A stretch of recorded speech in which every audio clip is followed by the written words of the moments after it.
Mga lods, mayroon naman akong ibabahagi sa inyo ang motor ng LG na automatic washing machine. Paano hanapin kung saan ikakabit yung capacitor at saan yung common dito.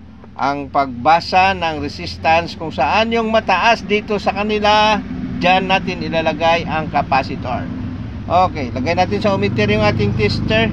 Ilagay natin dito sa dilaw. Tingnan natin kung ano ang reading. Ito, kulay pula. Meron tayong 65.9. Dito sa kulay asol, meron tayong 32.4. At ito mababa, ito mataas. Itong dalawa na mataas, dito natin ilagay yung capacitor. Okay. At yung mababa, yan yung ating magiging common. Ganon lang po kasimple maghanap. Tatlong tusok lang, tapos na ang problema.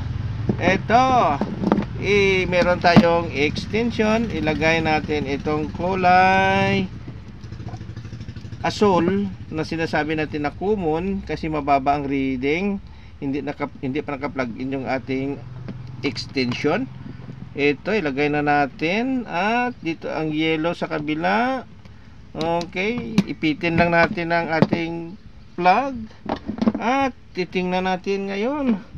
Dito, hawakan natin. Oh, ng ply para hindi mag-weld. Ayan oh. Ayan. Ang ikot ay clockwise. Baliktarin natin.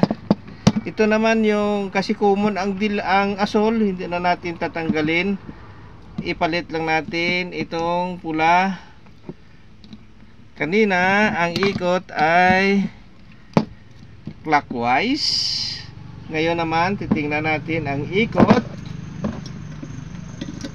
ay magiging counter clockwise. Ayan, o, di ba? So, kahit magbaliktaran itong dalawa, ang pula at yung yellow, magkabaliktaran ang paglagay ng kapasitor, walang problema kasi easy po yan, wala po yung polarity. Ang importante, yung common, yan yung common at yung dalawa ang kapasitor. So yan lang po yung video natin. Maraming salamat at pa-share ng video natin kung nagustuhan mo at sa palagay mo ay makakatulong sa iba. Bye bye.